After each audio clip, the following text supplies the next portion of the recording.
Welcome to my channel. ఈరోజు మన ఛానల్లో మిరియాల రసం చేయబోతున్నానండి. ఒక గిన్నె పెట్టుకొని గిన్నె కాగిన తర్వాత నూనె వేసుకోవాలండి. నూనె వేడెక్కిన తర్వాత జీలకర్ర వేసుకోవాలి. జీలకర్ర ఆవాలు వేసుకోవాలి. అవి కొంచెం వేగినాక మిరియాలు జీలకర్ర పొడి చేసుకున్నానండి. 2 స్పూన్ల దాకా వేసుకున్నానండి. మిరియాల రసం కదండి, కొంచెం మిరియాల ఫ్లేవర్ ఎక్కువగా ఉండాలండి. ఇప్పుడు వర్షాకాలం కదండి, మిరియాల రసం చేసుకుంటే చాలా బాగుంటుంది. ఇప్పుడు ఇంగువ వేస్తున్నానండి. మిరియాల రసంలోకి మనం ఇంగువ వేసుకుంటే మనకు టేస్ట్ బాగా ఉంటుందండి. తర్వాత ఉప్పు వేసి తర్వాత పసుపు వేసుకున్నానండి. ఇలా కొంచెం వేయించుకోవాలండి మిరియాల పొడిని. వానల కాలం పడుతుంది కదండి, వానలు పడుతున్నాయి. ఇలా మిరియాల రసం చేసుకుంటే చాలా బాగుంటుందండి. నేను మిక్సీలో టమోటాలు చింతపండు కలిపి మిక్సీ పట్టుకున్నానండి.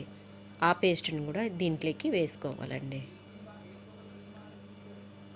ఇలా వేసుకొని మనము పులుపుకు తగినంత నీళ్ళను పోసి ఉడికించుకోవాలండి. చూడండి, ఇలా వేసి కలపాలండి. మిరియాల పొడి అంతా ఈ రసం పౌడర్ అంతా కలుస్తుందండి.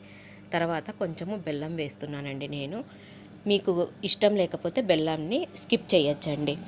తర్వాత పులుపుకు తగినంత నీళ్లు వేసుకొని మరిగించుకోవాలండి. ఇలా పొంగు బాగా వచ్చిన తర్వాత కలపెట్టుకోవాలండి. మిరియాల రసము ఇలా బాగా మరిగించుకుంటే టేస్ట్ చాలా బాగా ఉంటుందండి.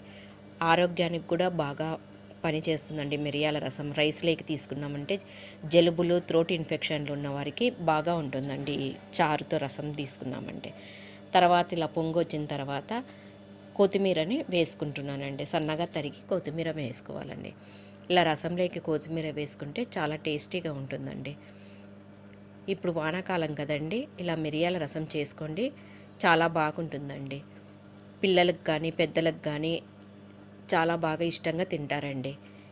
నేను చూపించే విధంగా చేసుకోండి మీరు కూడా.